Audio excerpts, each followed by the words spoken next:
The Fabled, or Finding the Fabled Mountains to the Moon, circa 70 BC. Another day of solitude, isolation, and another story. Let me begin. The Fabled Mountains to the Moon, the legend I knew, and I was going to find it by accident. I was in Africa at the time. I'd been invited out, and we were driving from Mombasa inland through Kenya towards Tanzania. When we were having an evening meal, or before we were having an evening meal, the sun had gone down, and I went out for one of those things called a nicotino session, a cigarette, and the sun had gone down, and I look up into the sky, and there's our big moon shining bright, and there's another moon. And no, I wasn't on the weed, I was on just Mr. Nicotine, Mr. Tobacco, and it got me thinking. So I went in and back indoors into this lodge we were staying at, and I had my evening meal, and the more I ate, the more I thought. And so I went outdoors again later on, and the second moon had disappeared. And then I knew what it was. I had found the fabled mountain to the moon. To cut a long story short, if I was right, it would happen again in the morning. And I went outside. I got up early in the morning, and I went outside, and there, it was still dark, and there in the sky was a second moon. So what could it be? Well, I'll show you a picture now of what it was, and see if you can find that moon.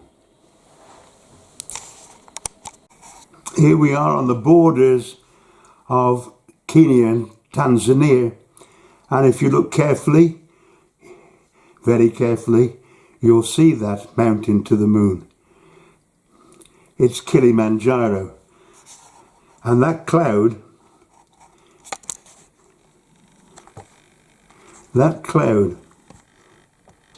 is in actual fact the snow-capped crest of Mount Kilimanjaro, which is on the equator.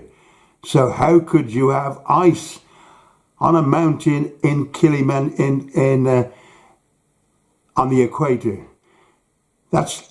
Kilimanjaro is 19,500 feet, give or take a foot or two, and it's way above the cold line, so that snow and ice do form on the top of Kilimanjaro.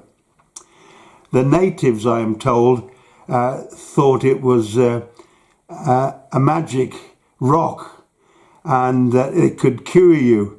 But when they brought it down, it seemed to disappear, because it would do. It turned into water.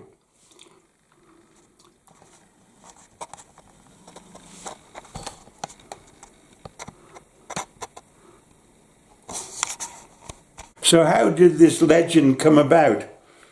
It came about because there was a guy, a Greco-Roman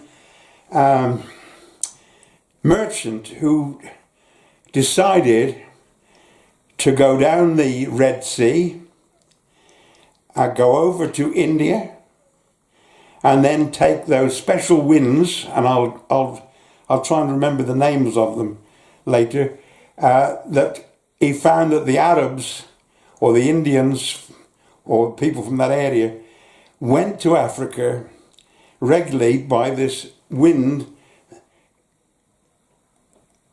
I'll come to that later. And so he decided he would follow them.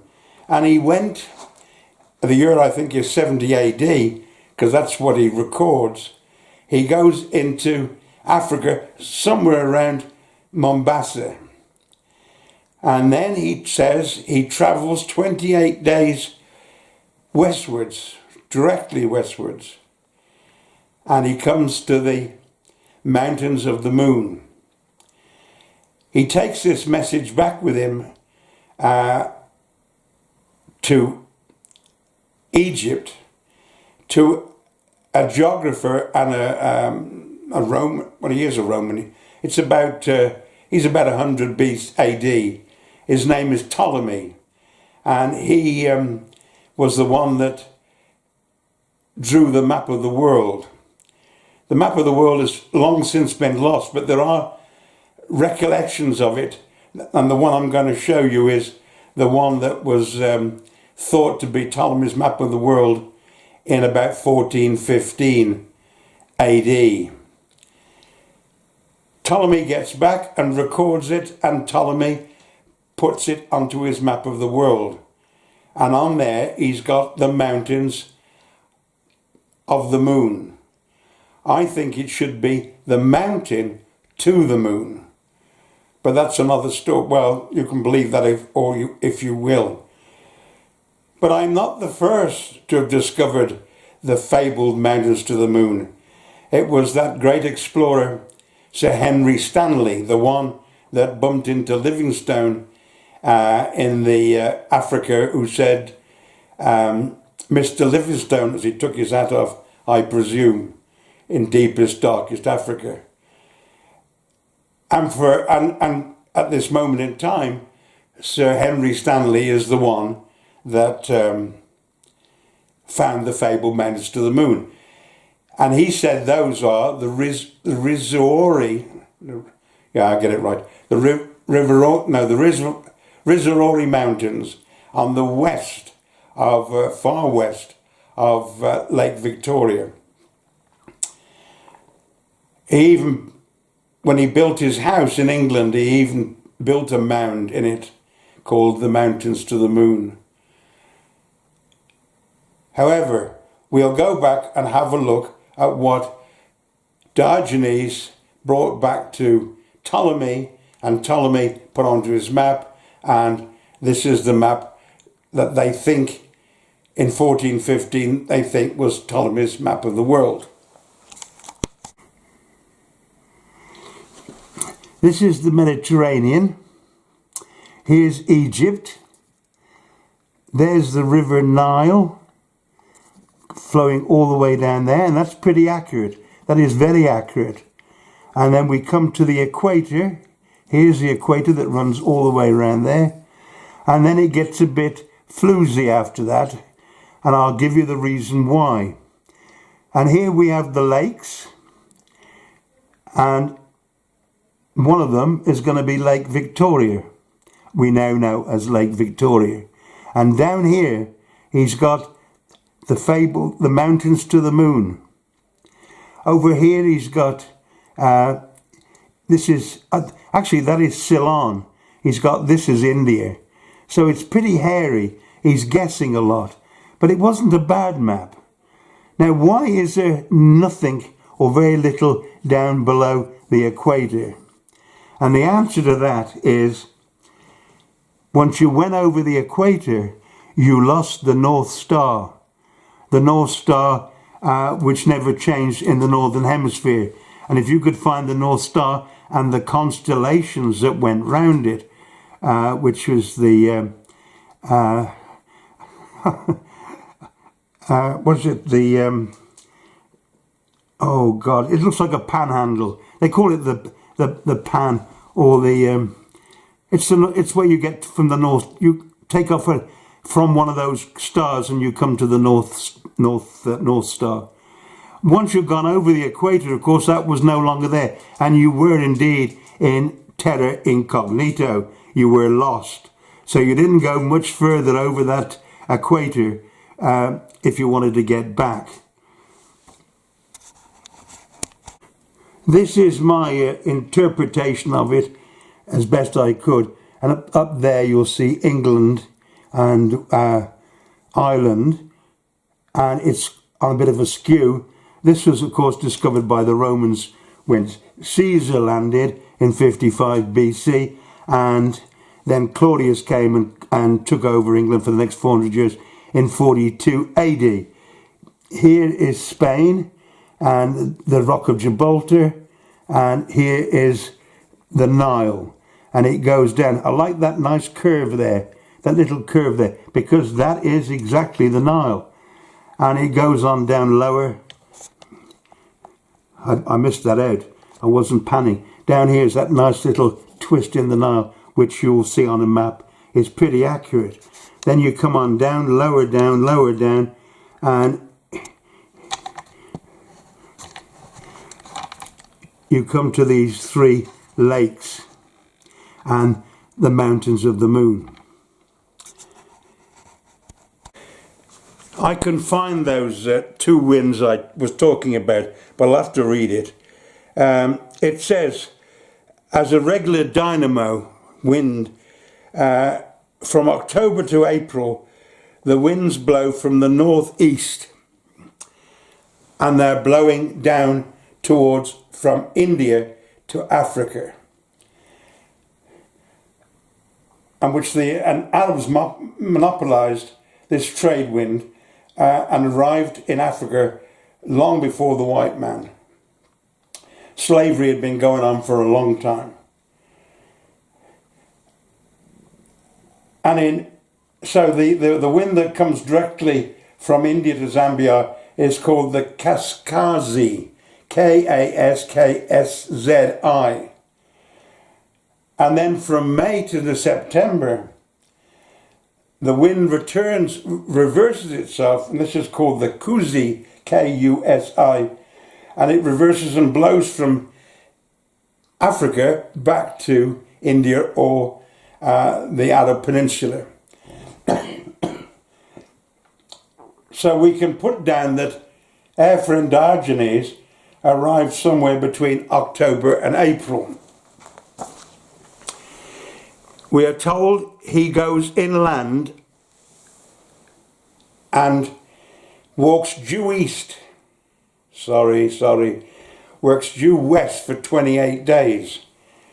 And that's interesting because later on we'll get a Colonel Patterson that did exactly the same thing in trying to trade with the Maasai warriors in Africa.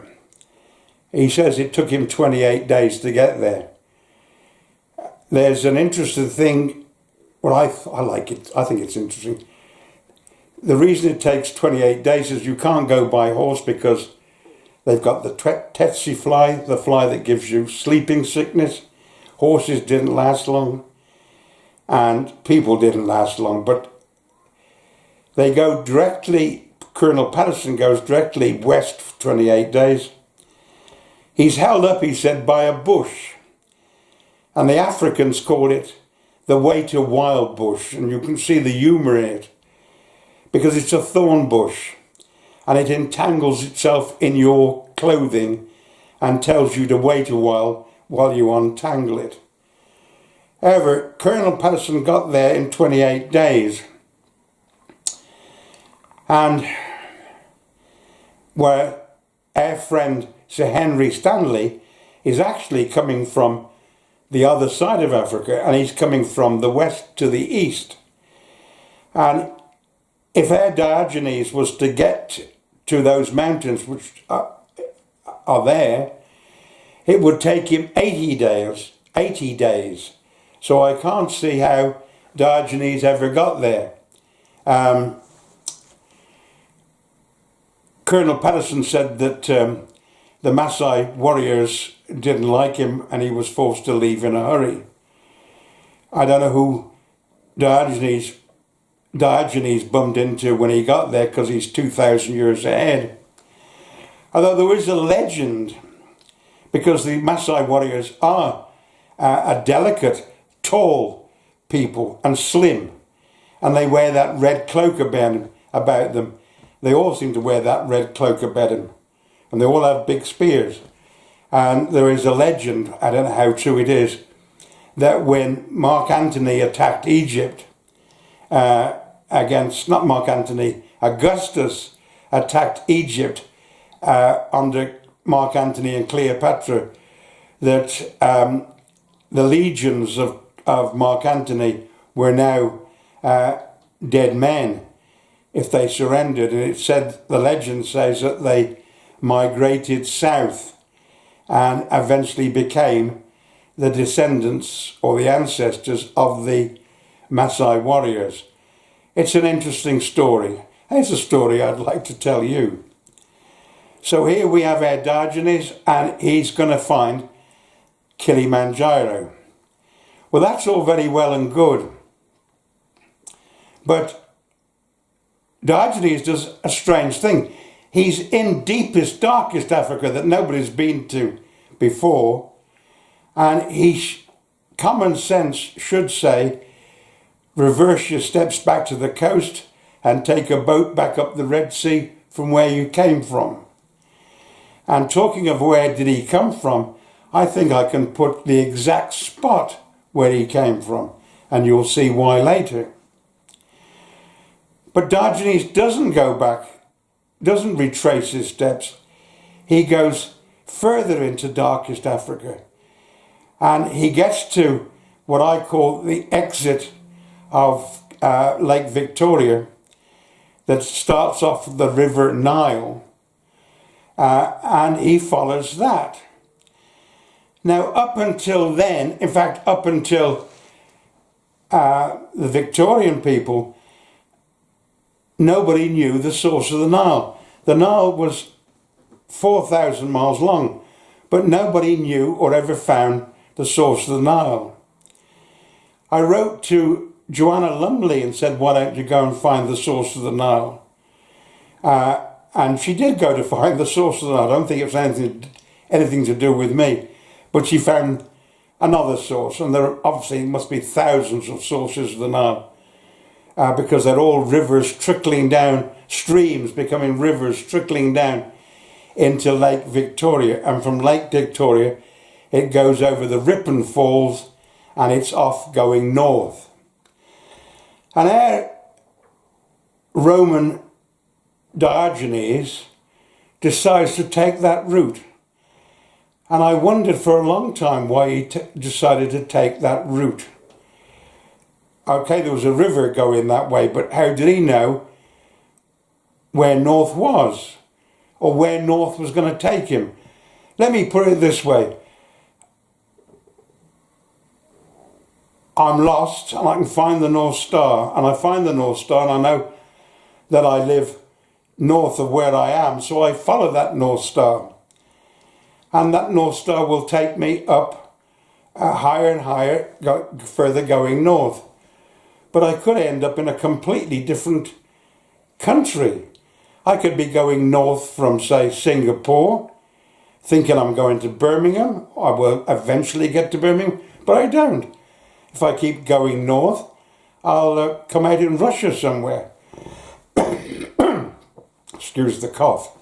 Something to do with nicotine, I suggest. So why did he decide to go at that place at that time? And I think I found the answer. And you'll have to wait for that while I go and stick it on the wall and film it. I think Diogenes knew how to work out longitude. Now, on the left hand is an archaeological artifact found on a Viking ship, and they assumed that it was a sun compass. As you can see, there is a hole in the middle of it, and they assumed there was a peg put through that, and from that peg would cast a shadow onto these serrations round the edge. But my view is this, what it would have looked like. And if I zoom in, oh, and by the way, you can see some marks on this one where somebody has carved in something. But let's take this one here, mine. And I sent this to Sir Patrick Moore, who thought it was fantastic. a good idea or logic, and he would make a film of it or put it in one of his series as what ancient people used to find longitude. Now I put it to you this way, my learned friends. You are leaving your port, and you're going off on a long journey. So here's, Ursula, to find the North Star, Ursula Major and Cassiopeia. And if you dissect that line and take a line off here, you come to the pole star. So everybody would have known about the pole star. So if you put your, not sun compass, but star compass onto the pole star, and then insert it on this ring, your constellations, then you knew wherever they were, they could be here or there, the day you left that your destination, your port. And because the Earth rotates, then every day you lose 1 degree. And so they would put a little marker on there in red. I'll put it in red. And so off you go. You've done your constellations, you've put your constellations in, you've got your North Star, and off you go. And 2 days, 3 days, 4 days, 5 days, 3 months, you rotate it there's 10 degrees there. So after 10 days, you've moved that to there. And 20 days, you've moved it to there. So it's swinging round. Now, if you ever get to a place on the planet where those constellations line up with whatever date you're on, in other words, they're in the same position, then you are exactly south of where you started from. So it could be 2 or 3 months later, this is round here, but your constellations now match up. You look at your constellations in the sky and they match up with that. Then you are exactly south of where you started from. And I think this is what Diogenes had, because he's going into deepest, darkest Africa. And I'll show you what happens when he does. As I said, they never found the source of the Nile.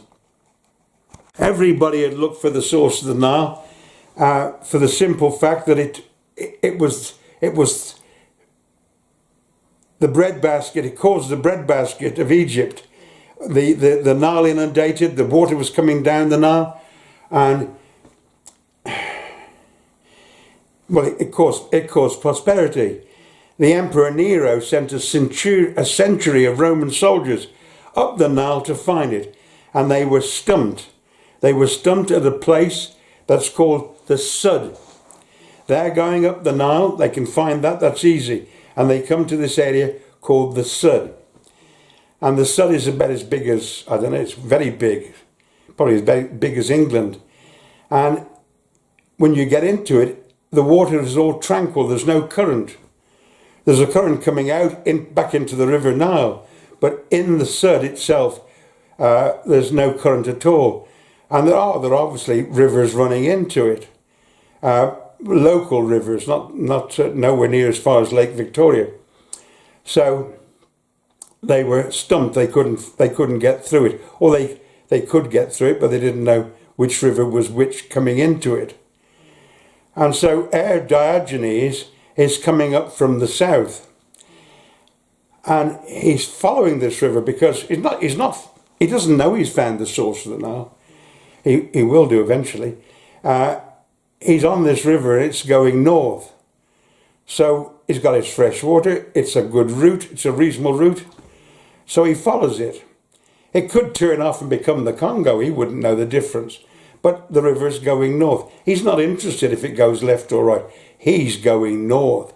And he's going north because he knows he is exactly 4,000 miles from where he started from, in a straight line, and you'll see this on the map later. So he comes to the Sud. He's not bothered. He doesn't care where it's going to. He goes through the Sud.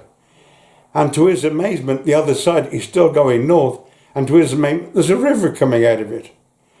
Great. it's going to be a flat country, it's going to have fresh water, so he travels on. And only when he comes to Khartoum on the Nile does he realise he's found the source of the Nile. And that's what he gives to Ptolemy, and Ptolemy puts it onto his map. But why was Diogenes there in the first place? What made him want to go to Africa in the first place? And what has 70 AD got to do with it? Well, I'm using my imagination, which Albert Einstein said I should use, because it gives you knowledge. In 70 AD, they were starting a big construction job in Rome. They'd started to build the Colosseum that held 56,000 people, the biggest show in the world.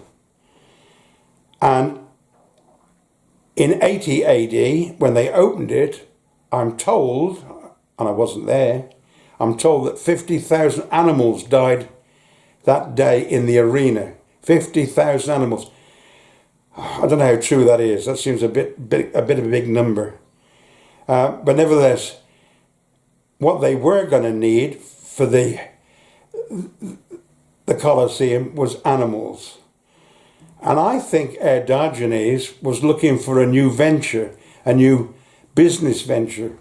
And I think when he knew they were starting to build that Colosseum, he thought, where can they get the animals from? And one thing the Masai Mara is, where Kilimanjaro is, it's full of animals. Wildy beasts, giraffes, not tigers. No tigers in Africa. There's lions in India and tigers in India, but there's no lions in tigers in Africa. So I think Diogenes had gone in there to see what the market was like for exporting animals up the Nile by accident, up the Nile to Rome. And I think, and that went on for what, 250 years, 300 years? And I think archaeologists, if they followed the Nile up there, they would find stations Roman settlements where they fed and watered the animals as they took them up north. That's just imagination, but it's logic. He didn't go all the way back along the Nile because it was going that way. He was going that way because it was the directions that star compass I gave you was going to take him. Now we're going to have a look at a map of which way Diogenes went. To begin with, Diogenes goes down the Red Sea, comes over to India, goes down to Mombasa on those winds I told you about, goes westwards 28 days, and he comes to Kilimanjaro, which is here, and there is Lake Victoria. He obviously did the other lakes. He recorded the other lakes because they're in Ptolemy's map, and they are there. So nobody's moved them since Diogenes' days. And he goes up the Nile. He comes over the Ripon Falls out of Lake Victoria. Up the Nile, it's going fine. Up the Nile, up the Nile. Here, the Blue Nile bumps into it, and there is Khartoum. And once he's in Khartoum, he knows he's in Egypt. Sorry about that.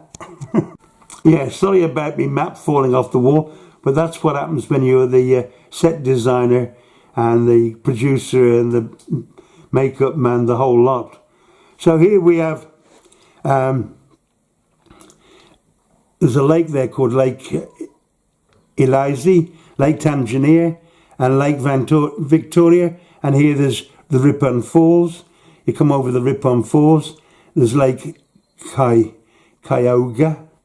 Whoops, plan's going again. And here's Lake Albert, Nile's carrying on. And here we have the Sun. It's a vast area. And the water, the Nile just goes into it. And you wouldn't know, it just sops it all up the Nile. So there's no current to say this is where the Nile is going. And this is where most people coming up the Nile get lost, so they never find the source of the Nile, which is down here somewhere. One of these.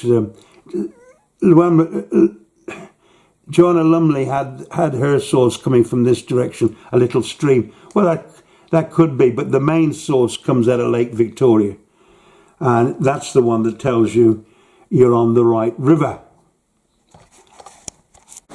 I trust you've enjoyed that little story, and I trust you've understood how you get two moons in the sky.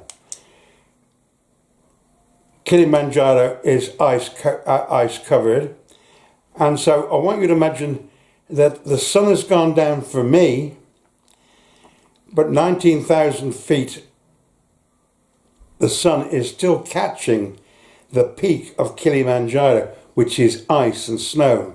Therefore it will turn out to be white, but the earth rotates, so give it an hour or so and the earth has rotated, and now the sun misses Kilimanjaro, and so Kilimanjaro's crest is now in darkness. But as the earth rotates round under, the sun is still, which is it? I can't think. Oh yeah, I'm over here somewhere. So as Kilimanjaro comes round, the sun catches the top of Kilimanjaro, but me, who's over here, is still in the darkness. So I see two suns. And as the earth rotates again, that's not suns, two moons. And as that moon disappears and daylight hits me and daylight hits the hemisphere, the heavens, I'm left with a cloud. And that's what you probably first thought you saw on that picture of Kilimanjaro. So I wish you a happy day of solitude, like the rest of us. And I'll try and get back to you another day. And by the way, you can tell these different programs because I change my shirt every day so I can keep tabs of them. Thank you again. See you soon. Bye.